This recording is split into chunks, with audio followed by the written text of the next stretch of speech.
Bismillahirrahmanirrahim. Assalamualaikum warahmatullahi wabarakatuh.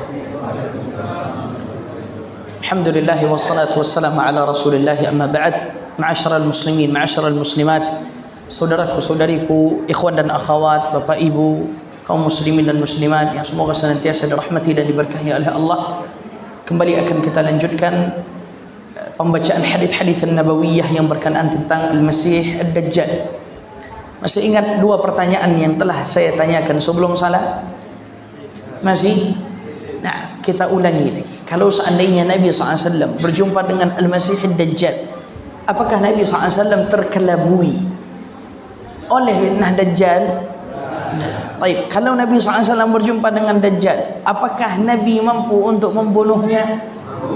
Kendati pun demikian, perhatikan ma'asyiral muslimin, Nabi SAW mampu membunuh Dajjal. Nabi SAW tidak akan terkelabui akan fitnah Dajjal. Namun lihat kata Aisyah radhiyallahu anha, kana an-nabiy sallallahu alaihi wasallam yasta'idzu billahi min fitnatihi fi shalah. Adalah kebiasaan Nabi alaihi salatu wasallam memohon perlindungan kepada Allah Subhanahu wa taala dari fitnah Dajjal setiap dia salat. Kalaulah Nabi orang yang tidak akan disesatkan oleh Dajjal, tidak akan terkelabui oleh fitnah Dajjal, dan Nabi adalah sosok yang apabila Dajjal berjumpa dengannya, Nabi mampu membunuh Dajjal itu, tetap memohon perlindungan kepada Allah dari fitnahnya. Maka apa yang membuat kita lengah, enggan, malas untuk memohon perlindungan kepada Allah Subhanahu wa taala daripada fitnah Dajjal itu dalam salat? Dan ini ma'thur, ini diatharkan, disunnahkan, diajarkan oleh Nabi SAW agar kita membaca Allahumma inni a'udzubika min adzabil qabri, min adzabi jahannam, wa min fitnatil mahya wal mamati, wa min syarri fitnatil masihid dajjal. Mohon perlindungan kita kepada Allah Azza wa Jalla dari azab kubur, dari azab jahannam, dari fitnah kehidupan dan fitnah kematian, dan dari fitnah masihid dajjal. Dibaca doa ini setelah tahiyat sebelum salam. Jumhur para ulama mengatakan dia adalah sunnah muakkad. Namun sebagian dari para ulama, di antara ulama senior tabi'in, Tawus ibn Kaisan rahimahullahu taala memandang wajib hukumnya membaca doa ini. Apabila dia mendapati ada anak-anaknya yang salat kemudian tidak membaca doa meminta perlindungan kepada Allah dari empat perkara ini, dia memerintahkan anaknya untuk mengulang salat. Ini menunjukkan kepada kita fitnah yang ditimbulkan Dajjal bukan main-main. Fitnah yang ditimbulkan Dajjal bukan sedikit, bukan ya kecil, tapi besar, dahsyat. Sampai-sampai Nabi SAW sosok atau manusia yang tidak akan mungkin dikelabui dan disesatkan Dajjal, sosok manusia yang mampu membunuhnya, tetap mohon perlindungan kepada Allah daripada fitnahnya. Ini menunjukkan kepada kita berhati-hatilah daripada fitnah Dajjal. Kemudian yang kelima, ma'asyiral muslimin, Nabi SAW memerintahkan kita untuk memohon perlindungan kepada Allah dari fitnah Dajjal itu. Kata Nabi SAW, "A'udzu billahi min fitnatil masihid dajjal." Mintalah perlindungan kepada Allah daripada fitnah Al-Masih Ad-Dajjal.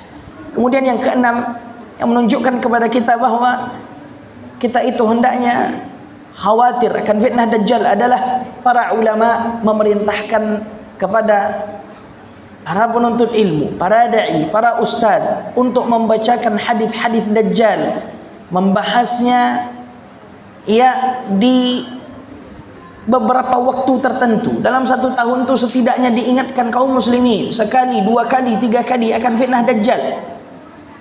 Berkata As-Safarini rahimahullahu ta'ala yang wafat pada tahun 1188 Hijriyah, "Mimma yanbaghi li kulli 'alimin an yabutha ahadits ad-dajjal bainal auladi wan nisa'i war rijal." Di antara perkara yang seyogyanya dilakukan oleh seorang alim, yaitu menyebarkan hadis-hadis berkenaan tentang Dajjal di tengah-tengah anak-anak, wanita dan kaum lelaki. Dibacakan kepada anak-anak kita, "Nah, ini Dajjal seperti ini fitnahnya seperti ini, supaya kita terlindung dari Dajjal, ini caranya." Kita katakan ke istri kita atau istri-istri kita, "Hah?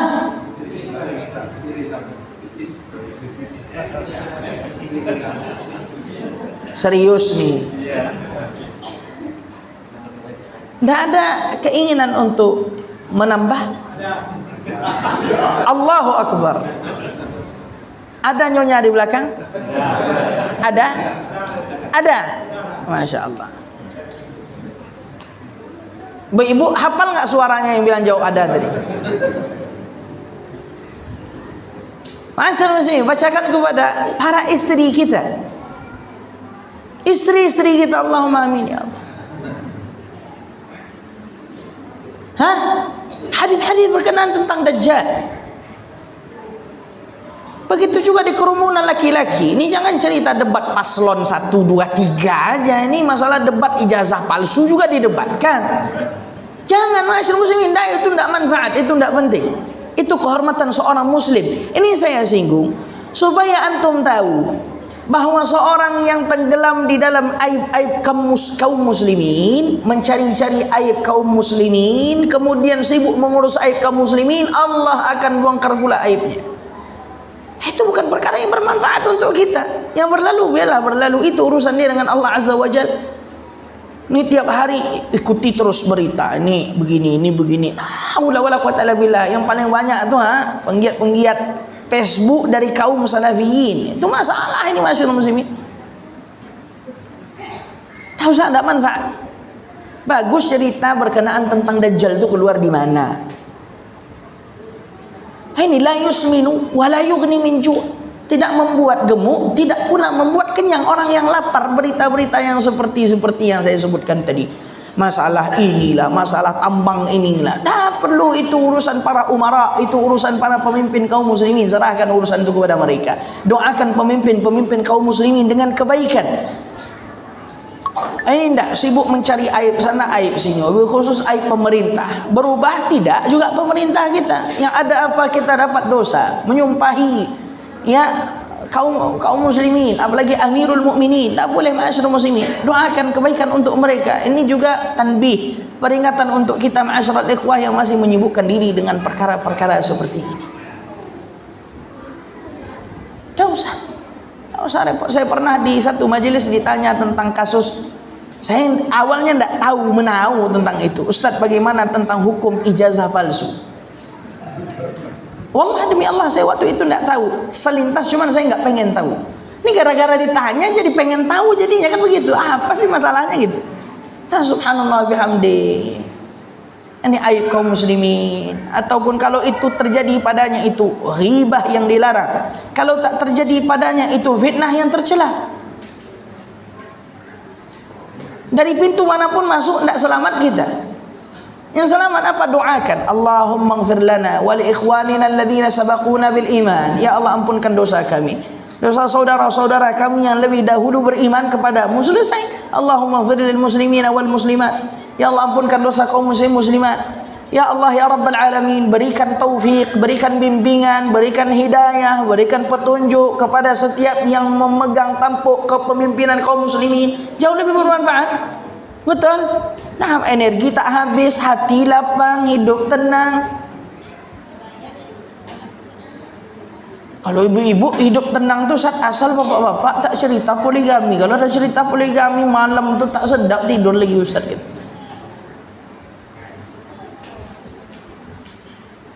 Bapak-bapak, takutlah hanya kepada Allah.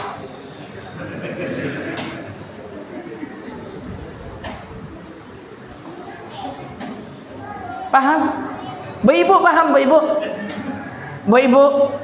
Nah, ibu-ibu udah nggak mau menjawab lagi. Udah kalau orang poligami ini nggak usah lagi jawab lagi Ustaz. Ma'asyiral muslimin, ma'asyiral muslimat, saudaraku, saudariku yang semoga senantiasa dirahmati dan diberkahi Allah. Kembali kita ke tema. Jadi seorang alim, seorang guru, seorang ustaz bacakan hadis-hadis Dajjal itu di beberapa waktu tertentu. Di tengah-tengah kerumunan kaum muslimin. Diingatkan anak-anak kaum muslimin, wanita-wanita kaum muslimin, lelaki-lelaki kaum muslimin di majelis-majelis mereka. Wala siyama fi zamanina hadha alladhi shra'abat fihi al-fitan. Ya, apatah lagi di zaman kita ini, di zaman As-Safarini. Safarini wafat 1188 Hijriah. Berarti dia sudah wafat kurang lebih 300 tahun atau 200 tahun yang lalu. Apa kata dia? Apalagi di zaman yang fitnah-fitnah itu tersebar luas. Itu di zaman beliau. lagi zaman sekarang. Wa kathurat fihi al-mihan, kemudian ujian-ujian keimanan menyebar. Wandarasat fihi ma'alimus sunan, kemudian sunnah-sunnah Nabi itu sudah mulai musnah.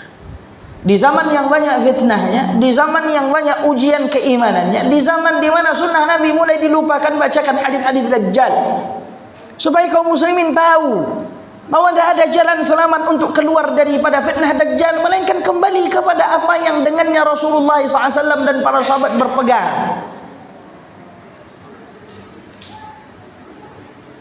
Maka untuk merealisasikan itu, saya angkat tema kajian daurah kita pada pertemuan kali ini, hadis-hadis berkenaan tentang Dajjal. Datang juga besok lagi, setiap 3 bulan sekali atau 4 bulan sekali, insyaAllah saya ada jadwal daurah di Rimba Bujang. Masya Allah, mereka semangat. Ini sudah masuk ke daurah yang kedua, daurah pengetahuan Islam dasar yang kedua. 2 hari daurah intensif dari pagi sampai malam. Pada yang pertemuan pertama dibahas al-usul al-thalathah, kemudian usul sunnah karangan Imam Ahmad rahimahullah, kemudian syurutus salah wa arkanuha wa wajibatuha, syarat-syarat, wajib-wajib, rukun-rukun dan sunnah-sunnah salat karangan Imam Muhammad bin Wahab. Kemudian yang keempat kitab itu ya, kitabus siyam, kitab puasa dari Manhajus Salikin. Kita lakukan itu kalau tidak salah di akhir bulan Rajab atau awal bulan Sya'ban. Alhamdulillah sekarang kita besok hari Sabtu ini, pekan ini antum masih bisa ke sana. Keluarlah antum untuk pergi nuntut ilmu. Itu akan dibahas 3 kitab di hari Sabtu insyaallah taala. Risalah Syekh Muhammad bin Abdul Wahab kepada penduduk Qasim akan kita bahas. Kemudian pada maghribnya dibahas Dhammu Qaswatul Qalb, celaan terhadap kerasnya hati. Kemudian hari Ahad dibahas fikih bersuci dari kitab Umdatul Ahkam, dari hukum-hukum air sampai bab haid dan nifas. Setelah 4 bulan lagi kita nanti berjumpa. Dajjal juga kita bahas lagi. Ini saya ceritakan supaya ada ini di Darmasraya harus ada daurah-daurah intensif seperti itu. Ya. Karena itu yang kemudian membangun pondasi ilmu. Ini kajian-kajian daurah seperti ini tazkir, ini untuk mengingatkan. Tapi kajian yang membangun pondasi ilmu, kokohnya manhaj, kajian kitab. Kajian kitab. Nah, kalau dibuka daurah itu di Darmasraya, sekali berjalan jangan mundur ke belakang, lanjutkan. Buat sekali 5 bulan, sekali 3 bulan, atau sekali dalam 6 bulan. Dulu 2 kali setahun. Kita undang guru-guru kita. Ya, persiapkan matang-matang. Ya, hadirkan peserta-peserta. Ya, sesuatu yang besar harus ada pengorbanan yang besar, persiapan yang besar. Tapi wallahi ma'asyil muslimin, dengan dihidupkannya majalis al-ilm, majelis-majelis ilmu hidup dan barakah negeri ini. Paham? Jelas? Bisa? Dan saya sarankan yang pertama kali dibacakan kepada umat adabut talab, adab menuntut ilmu. Baru kemudian tauhid al-uluhiyah wal ibadah. Ini udah ya kebutuhan mendesak dan paling mendasar saat ini. Kebutuhan umat kepada adab, kemudian kebutuhan umat kepada tauhid al-ibadah, dimurnikan tauhid al-uluhiyah. Wallahu tabaraka wa ta'ala alam bissawab. Jadi ma'asyiral muslimin, dibacakan hadis-hadis Dajjal supaya kaum muslimin berhati-hati, mewanti-wanti, memawas diri daripada kejahatannya. Kemudian kita masuk materi selanjutnya, ma'asyiral ikhwah, bagaimana ketakutan para sahabat akan fitnah Dajjal. Dan dahulu para sahabat Nabi radhiyallahu anhum ketika mereka membicarakan berkenaan tentang Dajjal, maka mereka diliputi rasa ketakut dan khawatir akan tertimpa fitnahnya, sedangkan Nabi berada di tengah mereka. Hadis pertama sudah kita bacakan, hadis Nawas ibn Sam'an. Bagaimana Nawas ibn Sam'an menceritakan bagaimana ketakutan para sahabat Nabi radhiyallahu anhu akan Dajjal. Kemudian Nabi SAW bersabda, bukan Dajjal yang aku takutkan ketika dia keluar, sedangkan aku berada di tengah kalian. Hadis kedua yang menunjukkan ketakutan para sahabat adalah hadis Abu Sa'id al-Khudri radhiyallahu anhu, diriwayatkan oleh Imam Ahmad. Kata Abu Sa'id, kunna natanawabu Rasulullah sallallahu alaihi wasallam fanabitu indahu. Kami suatu ketika pernah bergantian menjaga Nabi sallallahu alaihi wasallam dan kami tidur bersama beliau. Allahu akbar. Masya Allah muslimin, kalau antum diajak tidur Ustadz Dr. Syafiq Reza Basalamah, senang antum? Oi, demam malam tuh mau tuh. Diajak tidur sama Syekh Abdul Razak, ta'al akhi katanya, sini akhi. Tidur antum satu kamar dengan beliau, kemudian bercengkrama dengan beliau, senang antum? Bagaimana kalau saya antum tidur bersama Rasulullah alaihi salatu wassalam? Mudah-mudahan mata-mata kita ini melihat Nabi kita kelak di surga. Tinggal dan duduk bercengkrama, duduk bersama dengan beliau. Masyaallah, ini kemuliaan yang dimiliki oleh para sahabat. Siapa sahabat Nabi yang pernah tidur satu bantal dengan Nabi? Angkat tangan. Dapat hadiah 1, 2, 3. Ya, Pak, anak mau ngasih hadiah umroh loh. Taib. Dapat hadiah, tapi tidak umroh lagi. Aisyah jelas bininya. Itu tak perlu ditanya. Maimunah pun tidur sama Nabi, mandi pula lagi sama Nabi. Khadijah, Ali, bapaknya Aisyah tidur sama Nabi. Ada yang lebih lagi.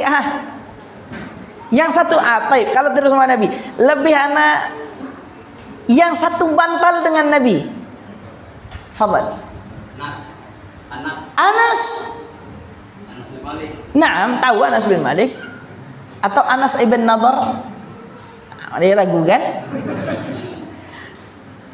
Ayo siapa? Yang satu bantal dengan Nabi. Zul Haram, nengok Google Zul awal. Fadal. Ahsan, Abdullah bin Abbas. Ingat dua udah ada? Tamam, kasih beliau. Beliau udah dikasih? Beliau udah dapat, Pak. Abdullah bin Abbas radhiyallahu anhuma. Abdullah bin Abbas mendapatkan manqabah. Manqabah itu apa? Ya, catatan indah kehidupannya, di mana dia pernah tidur satu bantal dengan Nabi SAW. Orang tidur sama Nabi mungkin tidur Nabi di sana, dia di sini. Abdullah bin Abbas tidur satu bantal dengan Nabi tatkala dia diperintahkan oleh bapaknya menanyakan sesuatu atau meminta hajat kepada Nabi SAW, dan qadarullah di saat yang bersamaan Nabi SAW tidur dan giliran jatah Maimunah sebagai bibi Abdullah bin Abbas. Nabi tidur di rumah Maimunah, dan Maimunah adalah ibunya, Maimunah adalah bibinya Abdullah bin Abbas radhiyallahu anhu. Taib, siapa ibu Abdullah bin Abbas?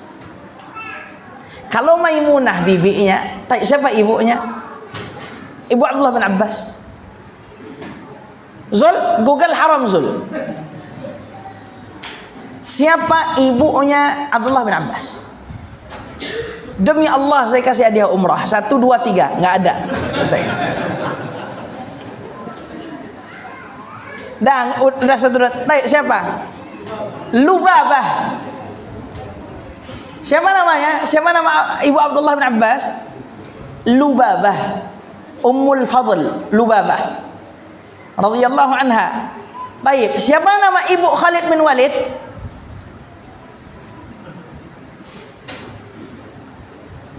Ini ibu orang yang kita bahas sekarang, tidak dajjal lagi nih Ustaz kita. Baik, siapa nama ibunya Khalid bin Walid?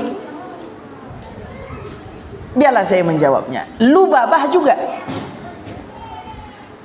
Jadi Maimunah punya 2 saudari perempuan yang memiliki nama sama. Pertama Lubabah Al-Kubra, yang kedua Lubabah As-Sughra. Yang satu ibunya Abdullah bin Abbas, yang satu ibunya Khalid ibn al-Walid radhiyallahu tabaraka wa ta'ala anhum ajma'in. Ala kulli hal, Abdullah bin Abbas pernah tidur bersama Nabi SAW di rumah bibinya. Jadi kalau bantal itu seperti ini, Maka kata Abdullah bin Abbas dalam riwayat Imam Muslim, Nabi di sebelah sini, Maimunah di sebelah sini, Abdullah bin Abbas di sini. Ini kedekatan Abdullah bin Abbas dengan siapa? Nabi itu siapanya Abdullah bin Abbas? Nabi itu siapanya Abdullah bin Abbas? Sepupunya. Karena siapa? Al-Abbas adalah pamannya Nabi sallallahu alaihi wasallam. Nah, kembali kita ke tema. Jadi ma'asyiral muslimin, ini kemuliaan yang dimiliki oleh beberapa orang sahabat di mana mereka tidur bersama Nabi. Dan yang lebih-lebih lagi Abdullah bin Abbas tidak hanya tidur bersama Nabi tapi juga tidur satu bantal dengan Nabi SAW. Wallahi ma'asyiral muslimin, yang saya bayangkan bagaimana bahagianya Abdullah bin Abbas. Yang bagaimana kebahagiaan yang dirasakan oleh Abdullah bin Abbas, dan itu dirasakan dan itu bisa tergambarkan oleh kita ketika kita membaca riwayat itu secara sempurna. Bahwa Abdullah bin Abbas tidak bisa tidur saking senangnya. Dan dia ingin melihat apa yang dilakukan Nabi SAW di malam itu. Satu malam dia nggak tidur. Kemudian dia melihat Nabi bangun, dia pura-pura ngulet, pura-pura seperti itu seakan-akan dia tidur. Kemudian dia lihat apa yang dilakukan Nabi SAW. Kemudian dia melihat Nabi salat. Ketika Nabi salat, dia berdiri di samping kiri Nabi. Kemudian Nabi pindahkan dia di samping kanan. Sesekali Abdullah bin Abbas itu, namanya anak kecil, tidur. Kemudian Nabi SAW menarik-narik kupingnya ketika salat. Ini subhanallah manqabah atau min manaqibi Abdullah bin Abbas, di antara ya sirah atau perjalanan hidup yang baik, prestasi hidup yang cemerlang yang dimiliki oleh Abdullah bin Abbas radhiyallahu anhuma. Di antara sahabat yang juga dekat dengan Nabi siapa? Anas bin Malik. Anas bin Malik radhiyallahu anhu sejak kecil bersama Nabi, dan dia biasa masuk ke rumah-rumah ummahatul mukminin. Dan tidak ada hari yang berat bagi Anas bin Malik melainkan hari di mana dia sudah menjadi baligh. Karena dia tidak lagi bisa melihat dan masuk dengan leluasa ke rumah ummahatul mukminin. Masyaallah muslimin, ibu-ibu dengar kajian, ibu-ibu dengar. Boleh saya bertanya? Boleh dijawab? Siapa di antara ibu-ibu yang tahu berapa jumlah uban di jenggot suaminya? Enggak, katanya. Coba yang enggak. Enggak usah jenggot dulu, saya tanya dulu, siapa yang tahu jumlah gigi suaminya? Enggak ada. Ini patut bapak-bapak pertanyakan, "Dek, kau jujur enggak cinta kau sama abangmu nih?" Hah? Masyaallah muslimin, antum tahu kedekatan Anas bin Malik dengan Nabi kita Muhammad sallallahu alaihi wasallam? Dia bukan sekedar dekat. Ya kan, tentu lebih dekat lagi hubungan suami dengan istri, kan begitu. Tapi lihat masyaallah muslimin, jujurnya cinta Anas membuat Anas itu tahu berapa jumlah uban di jenggot dan di rambut Nabi sallallahu alaihi wasallam. Lihat, Anas lah yang meriwayatkan kepada kita bahwa tidak lebih uban Nabi SAW yang ada di jenggot dan di kepalanya melainkan belasan rambut putih. Itu kan menunjukkan pertama kedekatan Anas, kemudian begitulah puncak cintanya Anas kepada Nabi. Anas lihat fisik Nabi seperti apa, jenggot Nabi seperti apa. Adakah jujurnya cinta lebih dari itu lagi, ma'asyiral muslimin? Itu lucu, tanyakan. Iya, bapak-bapak juga berapa coba jumlah gigi istri Anda?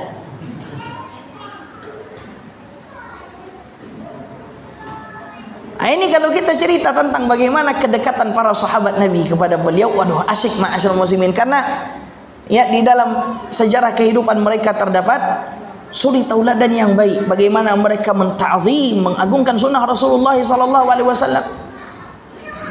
Baik, ini kita lanjutkan lagi ma'asyiral ikhwah secara ringkas. Jadi kata Abu Sa'id Al-Khudri radhiyallahu anhu, fakunna natahaddath, suatu ketika kami itu ngobrol. kharaja alaina Rasulullah sallallahu alaihi wasallam min al-lail.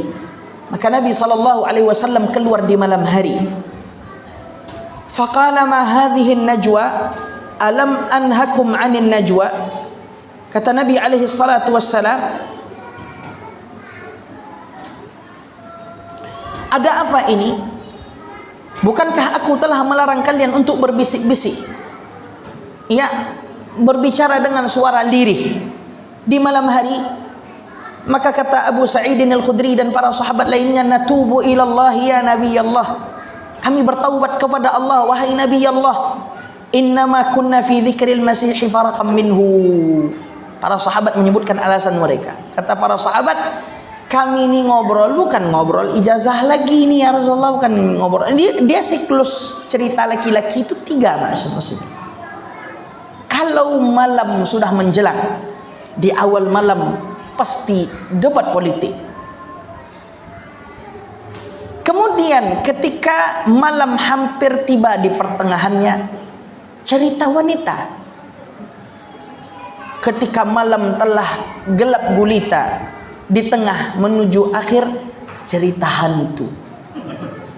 Coba lah kalau ronda, coba lah itulah siklus cerita tu. Nah, ini anggota apa nih memang ndak iya nih, jalan kita nih nggak diberesin sama dia. Hah, dah mulai. Iya memang iya tuh bapak fulani segala macam. Dah habis itu cerita, ingat kalian siapa? Udah janda dia loh. Memang dia pas SMA dulu cantik kali wah.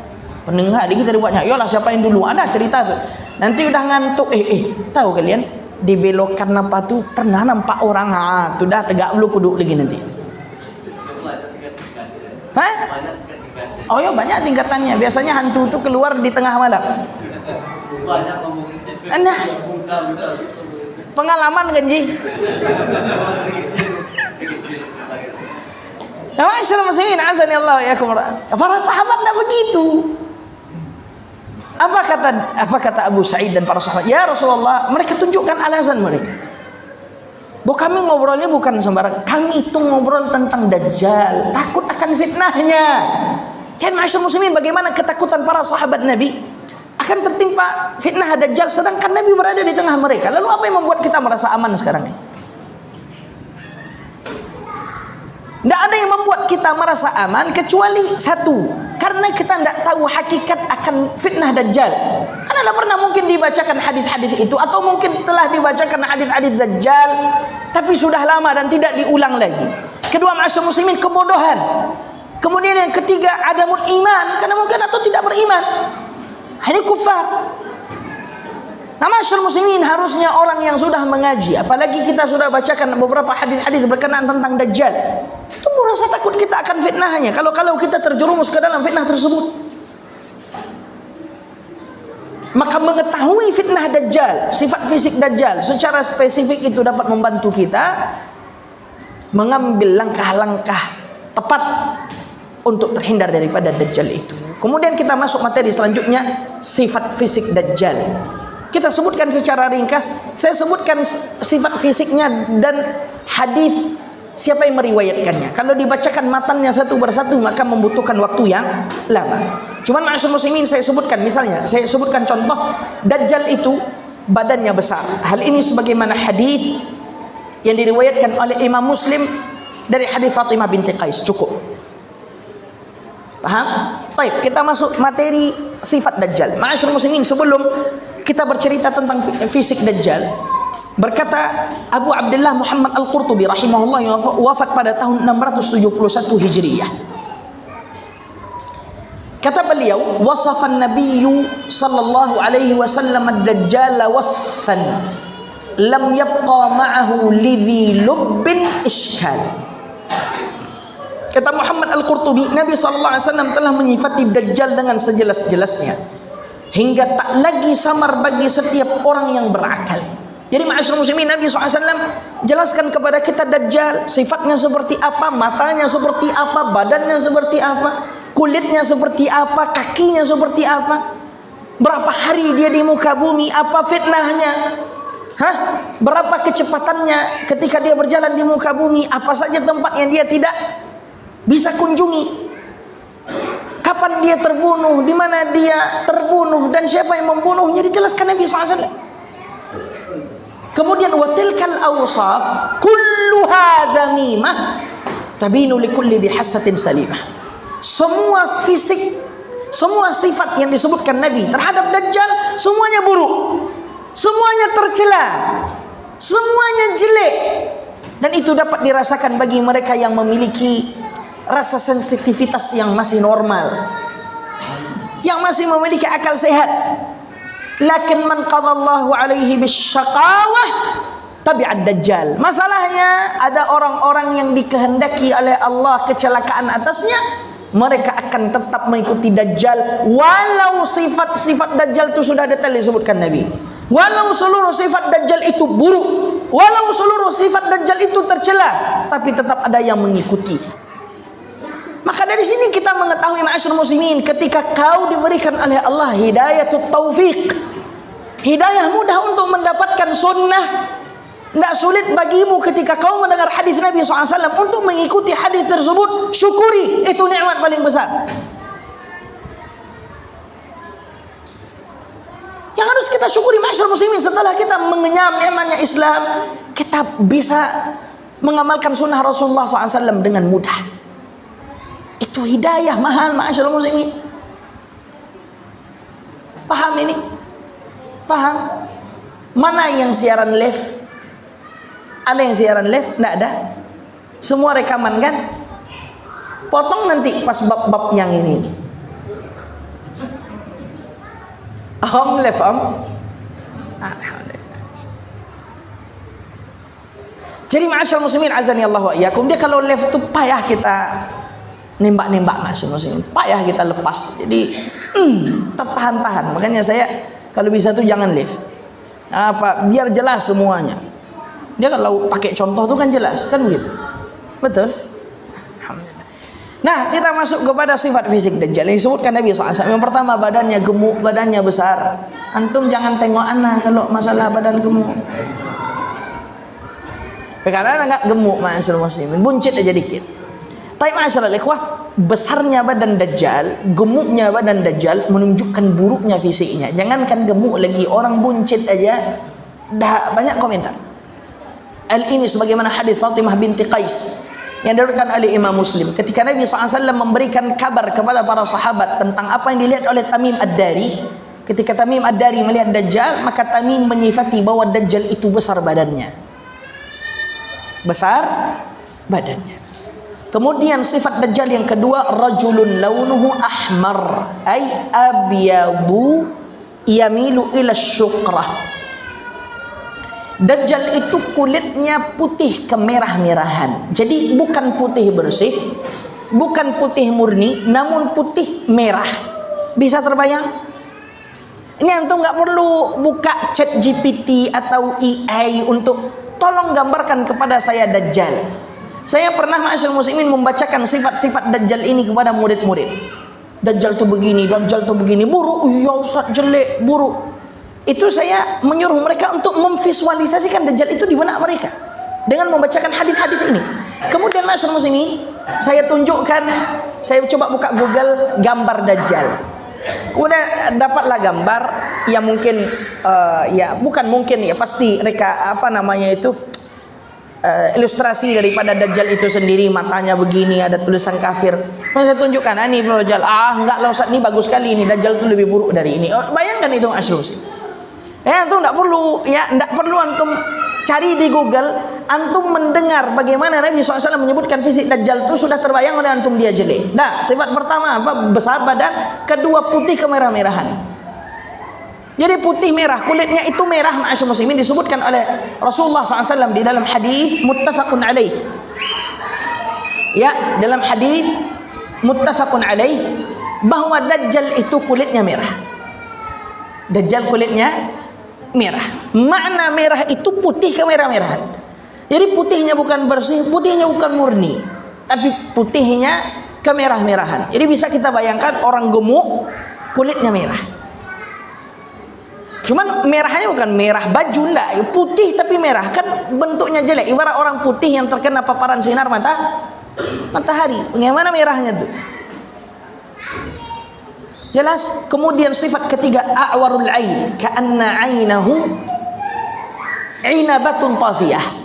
Sifat ketiga, sifat fisik Dajjal itu buta sebelah matanya. Kemudian mata itu menonjol keluar seperti anggur yang mengapung di dalam air. Masyaallah muslimin, kalau cacat saja matanya satu, buta, itu sudah cukup dia jelek. Bagaimana kalau sudahlah buta, picek, kemudian matanya keluar? Hal ini sebagaimana hadis yang diriwayatkan oleh muttafaqun alaih. Ya, bahwa Nabi SAW menjelaskan bahwa Dajjal itu buta sebelah kanan matanya. Kemudian sifat yang selanjutnya, sifat yang keempat, di atas mata Dajjal yang buta itu ada daging tebal yang menutupi. Terbayang? Udahlah buta, keluar, menonjol, ada pula daging tebal dari atas ni menutup mata yang buta itu. Sebagaimana hadis yang diriwayatkan oleh Imam Muslim, ya, inna dajjal mamsuhul ain, sesungguhnya Dajjal itu matanya buta, alaiha dhafratun ghalidhah, di atas matanya yang buta itu ada daging tebal. Kemudian sifat yang kelima, tertulis di antara kedua matanya kafara, yang dapat dibaca oleh setiap muslim sebagaimana hadis yang diriwayatkan oleh Imam Muslim rahimahullah. Yang keenam, rambutnya keribu. Rambutnya keribu, jufalus sya'ar, sebagaimana hadis yang diriwayatkan oleh Imam Muslim. Yang ketujuh, sudahlah keribu, rambutnya keriting sangat. Terbayang? Gemuk, kulitnya merah, matanya buta, keluar pula.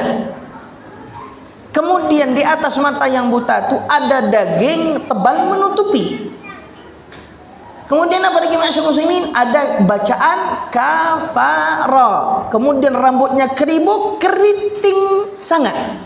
Hal ini sebagaimana hadis yang diriwayatkan oleh muttafaqun alaih berkenaan tentang rambut Dajjal ini. Kemudian yang kedelapan, dia tidak beranak, mandul. Imma dia mandul atau memiliki masalah pada kemaluannya. Kemudian yang terakhir, Dajjal itu kakinya bengkok. Dajjal itu kakinya bengkok. Inilah beberapa sifat fisik Dajjal yang disebutkan Nabi SAW di dalam hadis-hadis yang sahih. Jelas? Jelas? Baik. Kita masuk ma'asyar muslimin, hakikat Masih Dajjal. Siapa Dajjal itu? Apa fitnahnya? Berkata Al-Qadhi Iyad, al-ahadithu allati adkhalaha muslimun, ay al-imamu muslimun fi sahihihi fi qissati Dajjal, hujjatu ahli al-haqqi fi sihhati wujudihi. Kata Al-Qadhi Iyad, hadis-hadis yang dimasukkan oleh Imam Muslim di dalam kitabnya, dalam sahihnya berkenaan tentang kisah Dajjal adalah hujjah atau argumentasi ahlul haq di dalam menetapkan wujudnya Dajjal itu. Wa innahu syakhsun muayyan, bahwa dia adalah orang tertentu. Ibtalallahu bihi ibadah, Allah Subhanahu wa taala menguji hamba-hambanya dengannya. Wa aqdarahu ala asya'in min qudratih, dan Allah Subhanahu wa taala membuat dia mampu atas beberapa perkara, dan itu semua atas kehendak dan kekuasaan dari Allah. Liyatamayyazal khabithu wa minat thayyib, supaya terbedakan mana yang baik mana yang buruk di antara umat manusia. Jadi Dajjal itu anak Adam, dia manusia, ma'asyiral muslimin, azani Allah wa iyyakum. Nah, apa hakikat dan fitnahnya? Min ihya'il mayyitil ladzi yaqtuluh, Dajjal itu mampu untuk membunuh, menghidupkan orang yang telah dibunuhnya. Wa min zuhuri zahratid dunya wal khisbil ladzi ma'ah, Dajjal juga mampu untuk memerintahkan bumi itu subur ketika penduduk kampung beriman kepadanya. Ya, dan kalau seandainya penduduk kampung tidak beriman kepadanya, maka Dajjal memerintahkan agar kampung tersebut mengeluarkan perbendaharaan harta-hartanya, kemudian perbendaharaan harta-harta itu mengikuti Dajjal ibarat lebah-lebah yang mengikuti ratunya. wa jannatihi wa narihi wa nahraihi. Dajjal juga punya surga dan punya neraka dan punya dua sungai. Wa amrihi sama an tumtir wal arda an tumbit. Dajjal juga mampu untuk memerintahkan langit agar menurunkan hujan dan memerintahkan bumi untuk menumbuhkan tumbuh-tumbuhan. Fayakunu dzalika kulluhu biqadarillahi wa masyiatihi. Akan tetapi semua itu terjadi karena kehendak dan ketetapan dari Allah Subhanahu wa taala. Thumma yu'jizuhu Allah ba'da dzalika. Kemudian Allah Subhanahu wa taala akan membuat dia lemah setelah itu. Nah, ma'asyiral muslimin azani Allah wa iyyakum jami'a, ini mazhab ahlus sunnah. Hakikat Dajjal itu adalah sosok manusia yang dengannya Allah Subhanahu wa taala menguji orang-orang yang beriman dengan sifat fisik tertentu, dengan kekuatan yang itu semua datang dari Allah, mulai dari menghidupkan yang telah dibunuhnya, mulai daripada bumi yang subur apabila penduduk kampung itu beriman kepadanya. Yang perkara-perkara besar yang telah kita sebutkan itu semua adalah ya izin dari Allah Subhanahu wa taala atas Dajjal.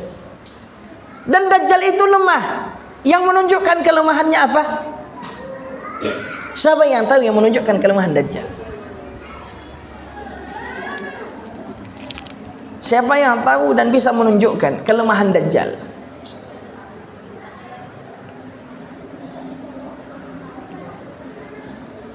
Angkat tangan. Yang tahu. Apa yang menunjukkan lemahnya Dajjal?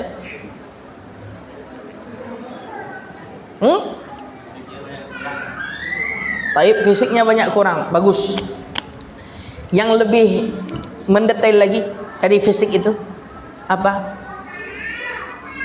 Yang ahsan, matanya. Para ulama kita menjelaskan, ma'asyiral muslim, orang mukmin harusnya paham ketika dia melihat Dajjal, Dajjal janganlah kamu nyuruh langit tuh hujan lagi. Nggak usah payah-payah nyuruh bumi itu tumbuh lagi. Nggak usah payah-payah membunuh orang, mau menghidupkan orang yang kau bunuh. Matamu tuh sembuhkan dulu. Nah, itu menunjukkan kelemahan Dajjal, bahwa Allah Subhanahu wa taala tidak menjadikan kedua matanya buta, tidak pula menjadikan kedua matanya bisa melihat.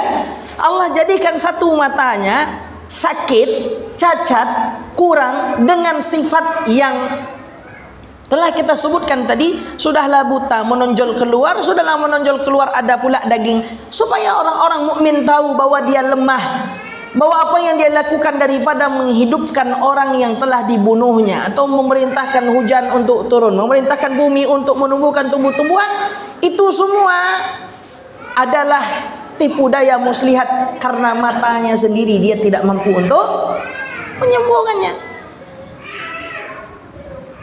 Tapi ma'asyiral muslimin, ini pulang dari sini ini Masya Allah nih, takut betul Ustaz, tapi kami sudah berani Ustaz, matanya kan satu, udah itu udah tanda tuh, jangan pula diajak makan lontong Dajjal tuh habis itu kalau jumpa. Faham? Jadi ma'asyiral ikhwah azani Allah, Dajjal itu lemah. Dan di antara yang menunjukkan kelemahannya adalah apa yang Allah Subhanahu wa taala letakkan pada sifat fisik Dajjal. Dan kalau lebih dikerucutkan lagi masalahnya pada matanya.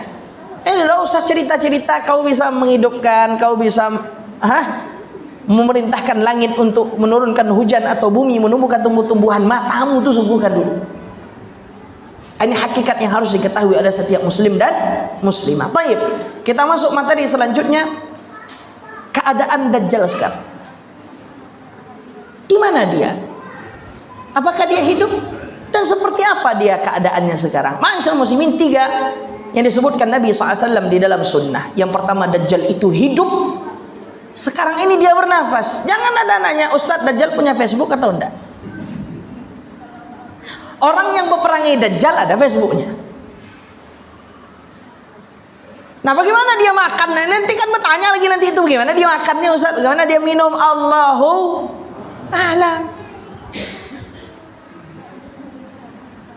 Namun dia hidup sebagaimana kata Nabi SAW di dalam hadis Fatimah binti Qais, ketika Nabi alaihi salatu wassalam mengabarkan kepada para sahabat apa yang dilihat dan dialami oleh Tamim Ad-Dari ketika pecah kapalnya di tengah laut, kemudian mereka singgah di suatu pulau, kemudian mereka berjumpa dengan sosok yang kata sosok ini, inni mukhbirukum anni, dan sungguh aku akan memberitahu kepada kalian siapa diriku, inni anal masih, aku adalah Dajjal. Ini menunjukkan Dajjal hidup, dia bernafas. Dan kuasa Allah subhanahu wa ta'ala atas segala sesuatu membuat dia bisa hidup sampai sekarang. Apakah dia diberi makan? Allahu alam. Apakah dia diberi minum? Allahu alam.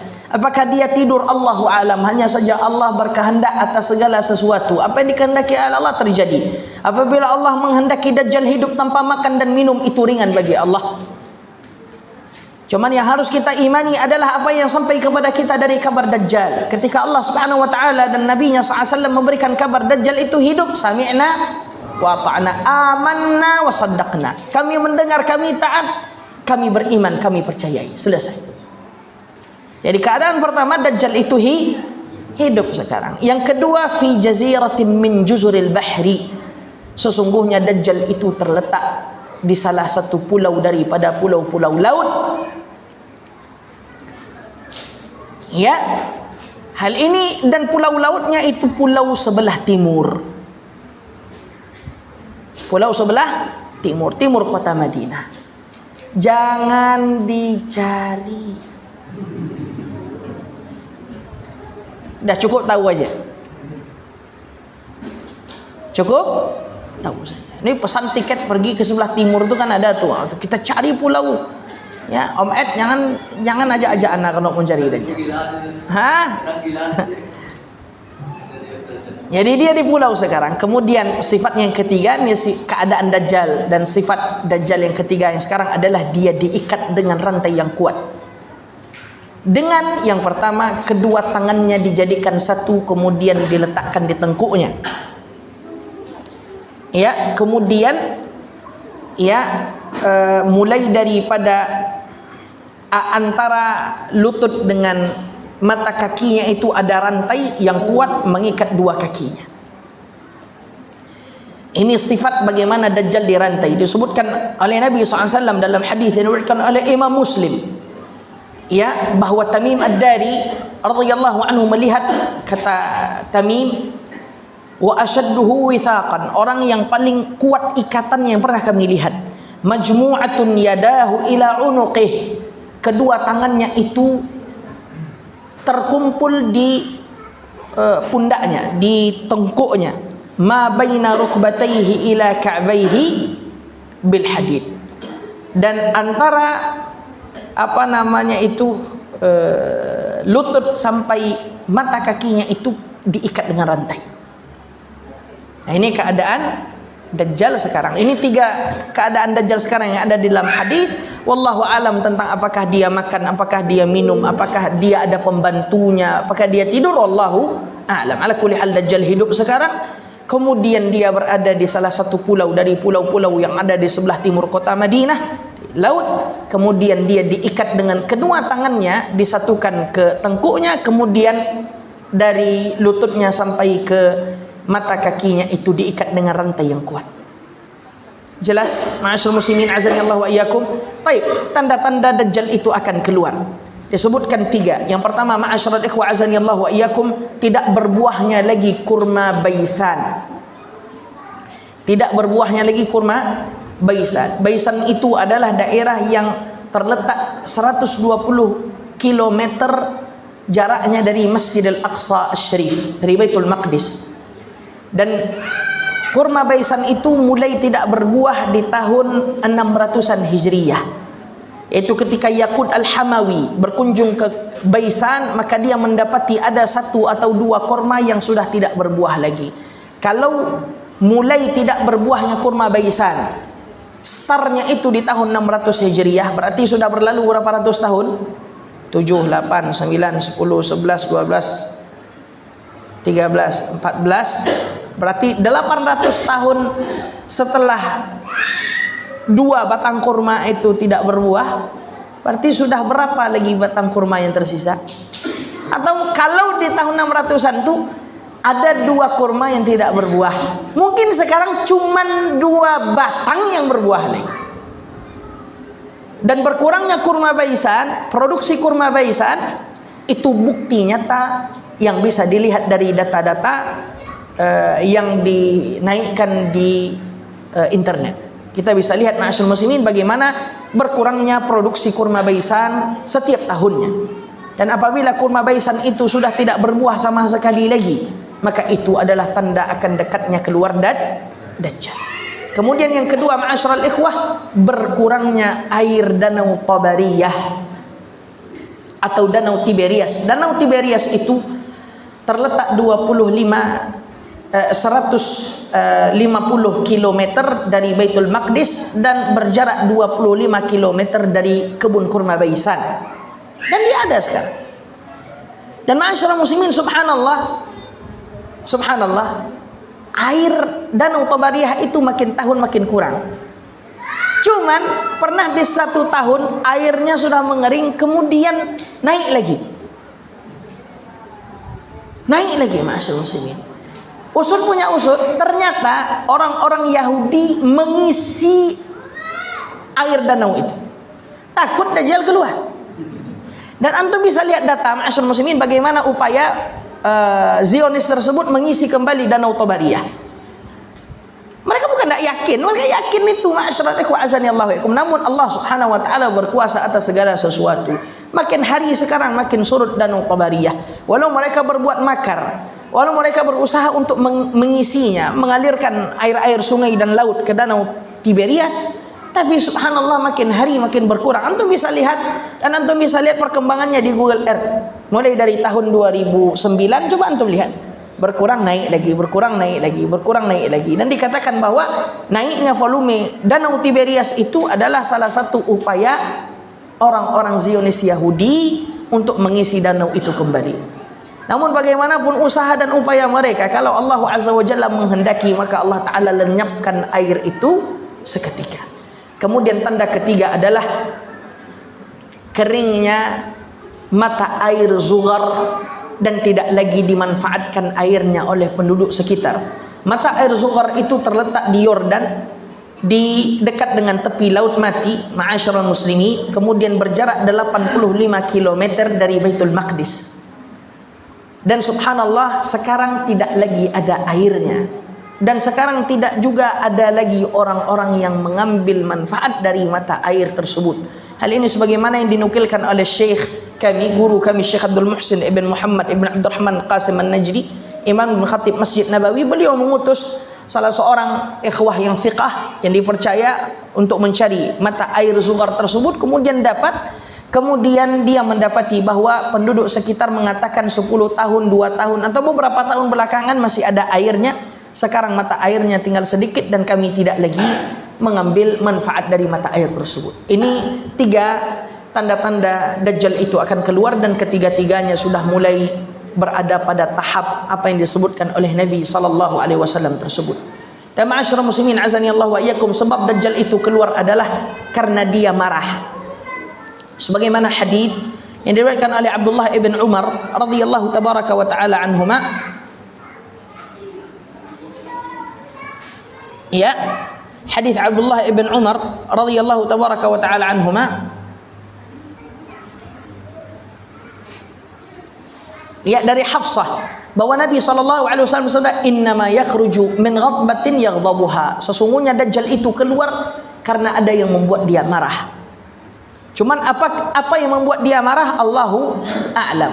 As-San'ani rahimahullahu ta'ala mengisyaratkan kepada kita, apabila Allah Ta'ala telah mengizinkan Dajjal keluar, maka Allah menjadikan ada sebab yang membuat dia marah. Mungkin aja nyamuk-nyamuk yang gigit dia, payah dia menggarutnya gitu kan, payah dia mukul. Allahu a'lam, Allahu a'lam. Jelas? Nah, ma'asyiral muslimin. Kemudian kita sebutkan lagi ma'asyiral ikhwah, ini Dajjal keluar lagi, dan ini materi terakhir. Dia keluar dari arah Khurasan. Dia keluar dari arah Khurasan.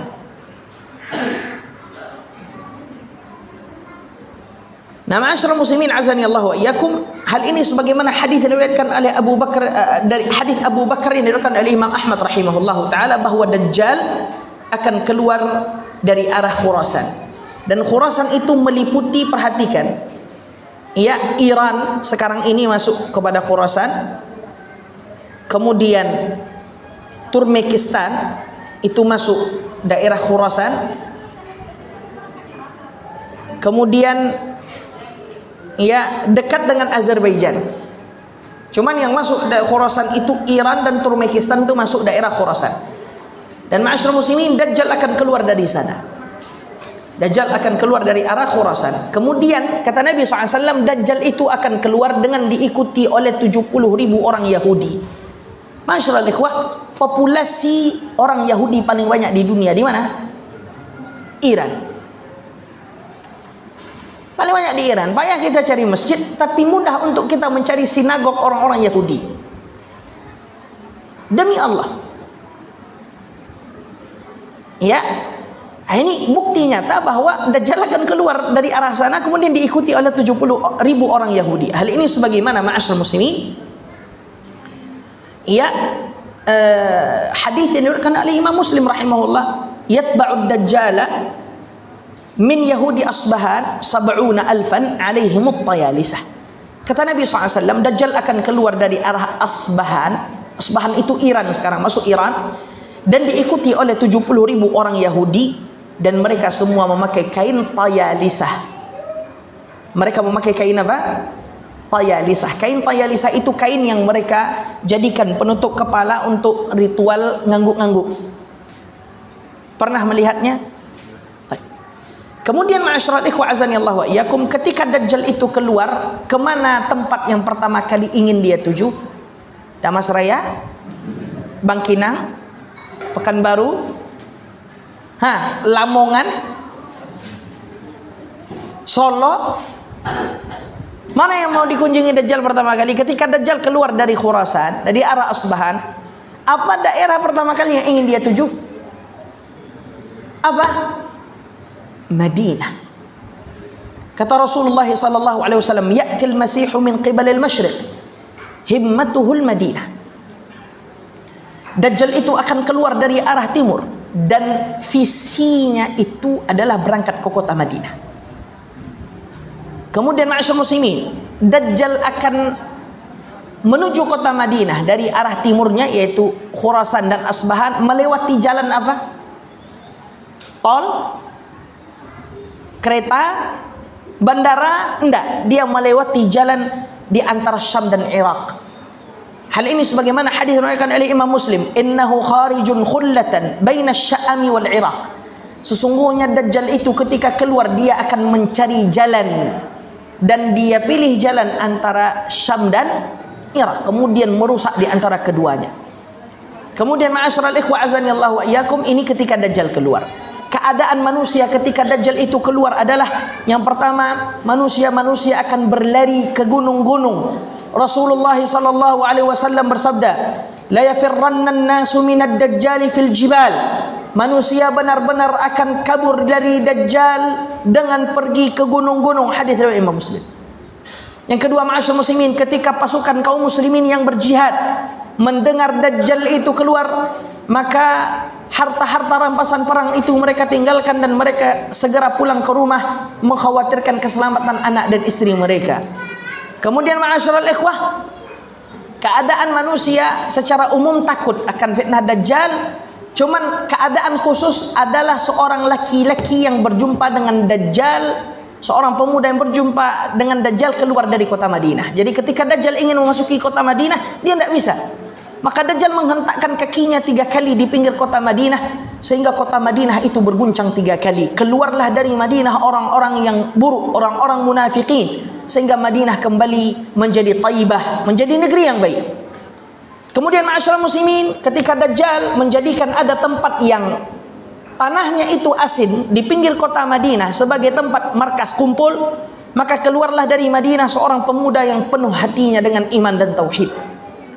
Pemuda ini ingin berjumpa dengan Dajjal, dan pemuda ini hampir dibunuh oleh pengikut Dajjal, hingga akhirnya sebagian dari pengikut Dajjal berkata, bukankah Tuhan kalian, maksudnya Dajjal, melarang kalian dari membunuh siapapun selain daripada dia, maksudnya Dajjal yang membunuh. Kemudian Dajjal datang, kemudian pemuda ini berhadapan dengan Dajjal. Kemudian kata Dajjal, siapa aku? Kata pemuda ini, kau Dajjal. Kemudian Dajjal minta pedang, kemudian dibelah dia, mati. Kemudian Dajjal berjalan di antara kedua jasadnya, bersatu lagi. Kemudian setelah hidup Dajjal bertanya lagi, sekarang siapa aku? Kata pemuda ini, makin yakin aku kau Dajjal. Makin yakin aku kau Dajjal. Kemudian ketika dia hendak membunuhnya kedua kali, dia tak mampu lagi. Kemudian Dajjal pun melemparkannya hingga dia masuk ke dalam surga Allah subhanahu wa ta'ala.